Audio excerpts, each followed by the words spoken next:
Study zone hub पर मैं सुधीर कुमार आपका स्वागत करता हूं। दोस्तों, हम सीआईटीएस फाइनल जो एग्ज़ाम होने वाला है उससे संबंधित ट्रेनिंग मेथोडोलॉजी जो आपका सब्जेक्ट होता है जिसे हम पीओटी भी कहते हैं, और पीओटी का पूरा नाम होता है प्रिंसिपल ऑफ टीचिंग के मॉडल क्वेश्चन का ये तीसरा भाग लेकर हाजिर हो गए। इस हम भाग जितने भी मॉडल्स क्वेश्चन के सीरीज को में जितने भी क्वेश्चन आते हैं वो सभी आपके एग्ज़ाम के लिए इम्पोर्टेंट होते हैं। तो आप अगर आपका इस बार फाइनल सीआईटीएस का एग्ज़ाम है तो आप इस वीडियो को अवश्य देखें अगर आप पीओटी में अच्छे नंबर से पास होना चाहते हैं तो चलिए देर न करते हुए हम सभी क्वेश्चन को देखते हैं और क्वेश्चन के बारे में बता देते हैं। हमारा नीमी का बुक है, उसी से संबंधित जितने भी आपको क्वेश्चन देखने को मिलेंगे वो उसी से संबंधित होंगे। तो चलिए देर न करते हुए हम सभी क्वेश्चन को एक एक करके देखते हैं। देखिए, जो हमारा पहला क्वेश्चन है वो कह रहा है कि मनोविज्ञान क्या है। जो साइकोलॉजी होता है, जिसको हम इंग्लिश में मनोविज्ञान को हम क्या कहते हैं, साइकोलॉजी कहते हैं, वो क्या है।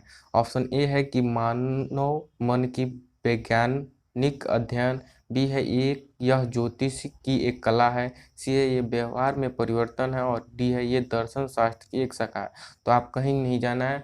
जब भी आपको कहे मनोविज्ञान तो बस मानव के मन का अध्ययन याद रखिएगा, मानव के मन का अध्ययन।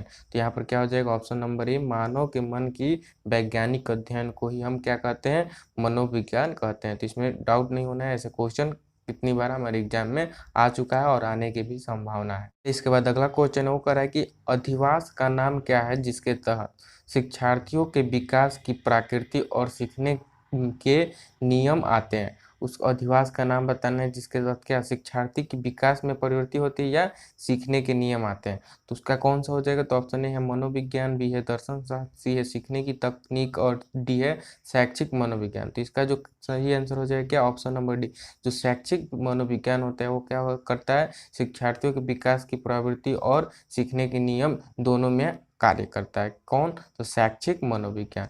चलिए अगला क्वेश्चन देखते हैं। कह रहा है कि ऐसा क्या नाम है जो सीखने वाले में उत्सुकता पैदा करता है। उस नाम का बताना इसमें देखकर। ऑप्शन ए है लगाव का सिद्धांत, बी है गतिशीलता की सिद्धांत, सी है प्रेरणा का सिद्धांत, और डी है योजना का सिद्धांत। तो आपको बताना है वो नाम कौन सा है जो क्या करता है, सीखने के लिए उत्सुकता पैदा करता है। तो कौन सा सिद्धांत है, तो देखिए इसका जो सही आंसर हो जाएगा ऑप्शन नंबर सी होगा, प्रेरणा का सिद्धांत। मतलब प्रेरणा का सिद्धांत यह कहता है कि आप अगर प्रेरित हो जाते हैं तो आप उत्साहित हो जाएंगे किसी कार्य को करने के लिए, या आपके अंदर उसकी जिज्ञासा आ जाएगी उस कार्य को करने के लिए। तो सिखाने की उत्सुकता पैदा कौन करता है, तो प्रेरणा का सिद्धांत करता है। चलिए अगला क्वेश्चन देखते हैं। कह रहा है कि वह नाम जो हर शिक्षक का निश्चित समयबद्ध उद्देश्य होता है और इसके इसलिए संसाधनों का अनुकूलता उपयोग करने के लिए शिक्षण व्यवस्था और समय सीमा में होना चाहिए। मतलब कि कोई भी कार्य अगर कोई शिक्षक कर रहा है तो समय का पाबंद होना चाहिए और संसाधन का अनुकूल होना चाहिए। तो वो कौन, उसका नाम बताना है। आप उसका किस सिद्धांत के अनुसार ये सभी कार्य करेगा, क्या संसाधन का अनुकूल उपयोग और क्या निश्चित समय सीमाबद्ध। मतलब वो निश्चित समय में और संसाधन के अनुकूल कार्य करे तो किस सिद्धांत के अनुसार होगा। तो ऑप्शन नंबर ए है प्रेरणा का सिद्धांत, बी हो योजना का सिद्धांत, सी है लगाव का सिद्धांत, और डी है निश्चित उद्देश्य का सिद्धांत। तो योजना का जो सिद्धांत होता है इसके द्वारा हम समय सीमा निर्धारित होता है, उसमें संसाधनों की अनुकूलता के साथ उपयोगिता रहती है। तो हमारा ऑप्शन नंबर बी सही हो जाएगा, क्या, योजना का सिद्धांत।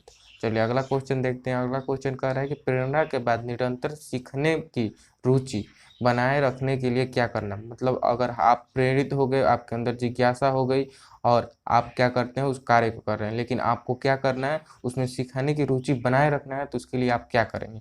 तो ऑप्शन ए है निर्णय में निष्पक्ष रहें, बी है दोहराव, सी है संशोधन, और डी है सतत मूल्यांकन। तो इसका जो सही आंसर हो जाएगा क्या, ऑप्शन नंबर बी दोहराव होना चाहिए। जो अगर आप प्रेरित हो गए किसी कार्य को करें और अपनी रुचि को बनाए रखना है तो आपको क्या करना है, बार बार दोहराते हुए चलना है। चलिए इसके बाद अगला क्वेश्चन है वो कह रहा है कि निम्न में से कौन सी एक शक्ति है जो व्यक्ति को उसके सफल कर्तव्य तक ले जाती है। किसी व्यक्ति को सफल कर्तव्य तक ले जाने के लिए कौन सा जिम्मेदार है, कौन सी वो शक्ति है। तो ऑप्शन ए है सीखना, ऑप्शन बी है महसूस करना, सी है मानव इंद्रियों के, और डी है माध्यम से।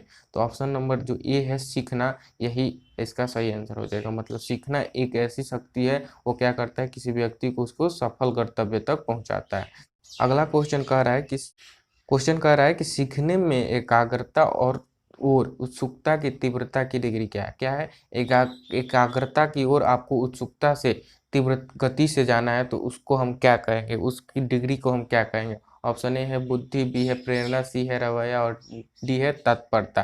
तत्परता का मतलब होता है तैयारी, इसका मतलब हो सकता है तैयारी, तत्परता मतलब तैयारी। तो देखिए इसका जो सही आंसर हो जाएगा ऑप्शन नंबर डी, तत्परता।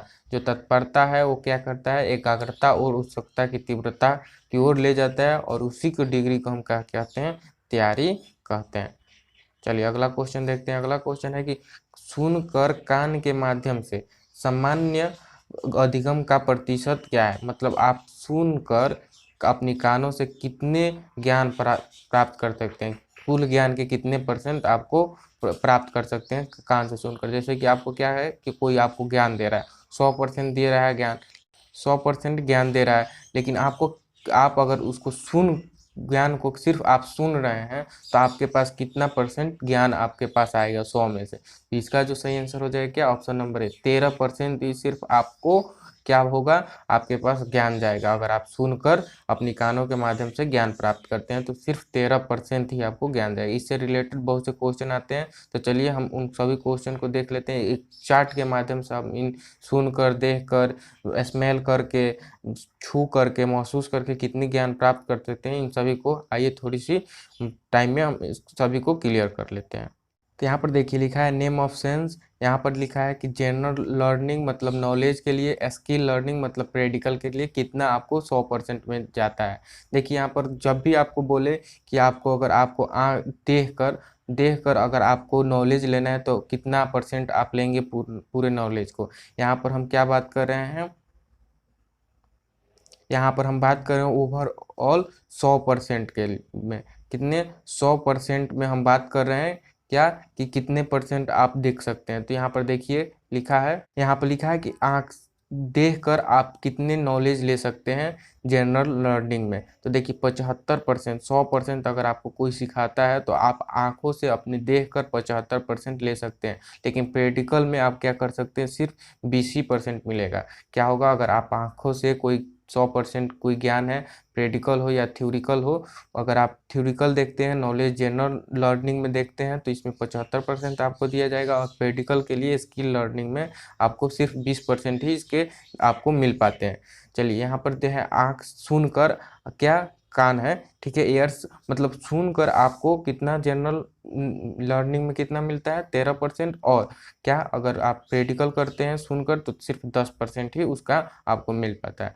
हैंड टच से के माध्यम से अगर आप टच करके देखते हैं तो क्या होगा, 6% मिलेगा थ्योरिकल में, और प्रैक्टिकल में कितना मिलेगा, 60% आपको मिल जाता है। 100% में से 60% आप सीख जाते हैं। चलिए और यहाँ पर है नोज, स्मेल करके, तो मतलब कि 13% आप थ्योरिकल में और 5% प्रैक्टिकल में मिल पाता है। और जीभ मतलब स्वाद के माध्यम से 3% थ्योरिकल में और 5% प्रैक्टिकल में आपको मिलता है। ओवरऑल कितने, 100% अगर कोई कार्य है, अगर उसमें से अगर आप आँख के माध्यम से देखते हैं तो थ्योरिकल में 75%, कान के माध्यम से 13% और हैंड छू कर 6% और स्मेल करके 3% और टच टेस्ट करके 3%। और वही प्रैक्टिकल की बात करें तो आंखों से देखकर सिर्फ आपको 20%, सुनकर 10% और टच करके 60% और स्मेल करके 5% और टेस्ट करके 5% आपको मिलता है। मतलब आप इतने गेन करते हैं, आप प्राप्त करते हैं पूरे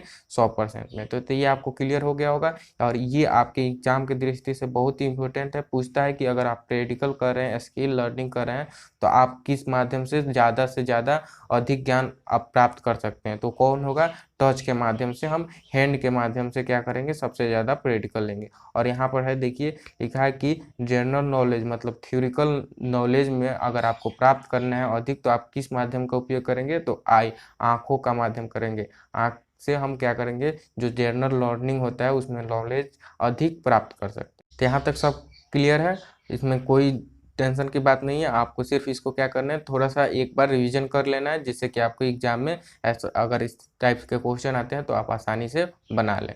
तो चलिए आज के वीडियो में बस इतना है, मिलते हैं और इसके अगले पार्ट के और वीडियो में, जिसमें हम क्वेश्चन के साथ साथ जो आपको इम्पोर्टेंट थ्योरिकल पॉइंट है उसको भी हम क्लियर करते रहेंगे। तो चलिए आज के वीडियो में बस इतना ही, मिलते हैं और वीडियो के साथ, तब तक के लिए नमस्कार।